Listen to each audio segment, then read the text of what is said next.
నాటికి తీసుకట్టు నాగంబొట్టు అన్నట్టు అన్ని రంగాల్లో ఈ రంగం ఆ రంగం అని కాదు, ఏ రంగం తీసుకున్నా తీరని వివక్ష, తీరని అన్యాయం ఆనాడు తెలంగాణది. మరి ఇప్పుడే చెప్పినట్టు నాడు కంటతడి పెట్టని తెలంగాణ బిడ్డలేడు, గుండెలు పగలని తెలంగాణ గడపలేదు అంటే అతిశయోక్తి కాదనే మాట కూడా నేను మీకు విజ్ఞప్తి చేస్తా ఉన్నాను. ఎంతోమంది కవులు, కళాకారులు, విద్యావంతులు, ప్రొఫెసర్ జయశంకర్ గారు లాంటి మేధావులు వీరందరూ కూడా ఆనాడు తమ ఆర్తిని, ఆవేదనను వ్యక్తం చేసినా ఎవరూ పట్టించుకున్న పాపాన పోలేదు. కళ్ళల్లో ఇక నీళ్ళు ఇంకిపోతాయేమో అనే పరిస్థితుల్లో పిడికిలి బిగించి సమరశంఖం పూరించింది మా నాయకుడు, టీఆర్ఎస్ పార్టీ అధినేత, వ్యవస్థాపక అధ్యక్షుడు గౌరవనీయులు పెద్దలు కేసీఆర్ గారు. 2001లో, ఎందుకంటే చాలామంది ఇవాళ చాలా ఈజీగా మాట్లాడుతున్నారు, ముఖ్యంగా ఇప్పుడున్న కాంగ్రెస్ నాయకులు, ఉద్యమంలో ఏనాడు లేని వాళ్ళందరూ కూడా ఇవాళ చాలా పెద్ద పెద్ద మాటలు మాట్లాడుతున్నారు. తెలంగాణ వాళ్ళే తెచ్చినామని, మా వల్లనే తెలంగాణ వచ్చిందని మాట్లాడుతున్నారు. ఒకసారి అందుకే మీకు ఏం జరిగింది తెలంగాణ పోరాటంలో, ఎన్ని రకాల రాజీనామాలు, ఉప ఎన్నికలు, దీక్షలు, అమరుల ప్రాణత్యాగాలు, ఎన్ని పోరాట రూపాలు సంక్షిప్తంగా ఒక్క నిమిషం ఒక వీడియో రూపంలో చూపెట్టే ప్రయత్నం మీకు చేస్తాను. ఇళ్లకు లెక్కలేదు, పేలిన తూటాలకు లెక్కలేదు. ఇవాళ మాట్లాడుతున్నారు కొంతమంది నిర్బంధమని, నియంతృత్వమని.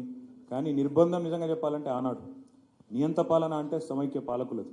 తెలంగాణ ఇస్తే అంధకారమే అని చెప్పి కట్టెలు పట్టుకొని కట్టుకథలు చెప్పిన వాళ్ళు, ఇవాళ పెద్ద పెద్ద మాటలు మాట్లాడిన వాళ్ళు, వాళ్ళకు తొత్తులుగా పనిచేసిన వాళ్ళు ఇవాళ శ్వేతపత్రాల పేరిట మళ్ళొక్కసారి తెలంగాణను విఫల ప్రయోగంగా, విఫల రాష్ట్రంగా చిత్రీకరించే ప్రయత్నం చేస్తూ ఉన్నారు. కానీ పోరాడి తెచ్చిన తెలంగాణ ఎవరి చేతుల్లో పెడితే న్యాయం జరుగుతుందని ప్రజలు భావించినరో వాళ్ళ చేతుల్లోనే, కేసీఆర్ గారి చేతుల్లోనే పెట్టి ఆనాడు కేసీఆర్ గారిని తెలంగాణ ప్రజలు మొట్టమొదటిసారి 2014లో ముఖ్యమంత్రిగా ఎన్నుకున్న తర్వాత, ఆ రోజు ఉద్యమ విజయం ఫలితంగా తెలంగాణ రాష్ట్రం ఏర్పడ్డ తర్వాత మరి 2014 జూన్ 2 నాడు ఇప్పుడే చూపెట్టినట్టు కేసీఆర్ గారు ముఖ్యమంత్రిగా పదవి బాధ్యతలు చేపట్టినారు.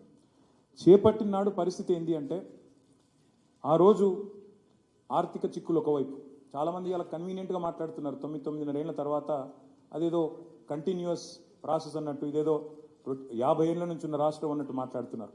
కొత్త రాష్ట్రం, ఎన్నో రకాల ఆర్థిక చిక్కులు, మరొకవైపు రాజకీయ కుట్రలు.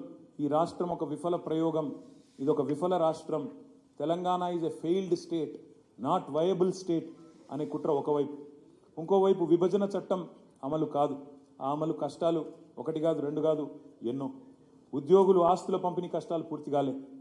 ఒకవైపు 2700 మెగావాట్ల విద్యుత్ లోటు, మరొక వైపు వారసత్వంగా సంక్రమించిన తాగునీటి, సాగునీటి సమస్యలు కోకొల్లలుగా ఉన్నాయి. ఇవి రాష్ట్రం ఏర్పడ్డ నాడు మా ముందున్న సవాళ్ళు.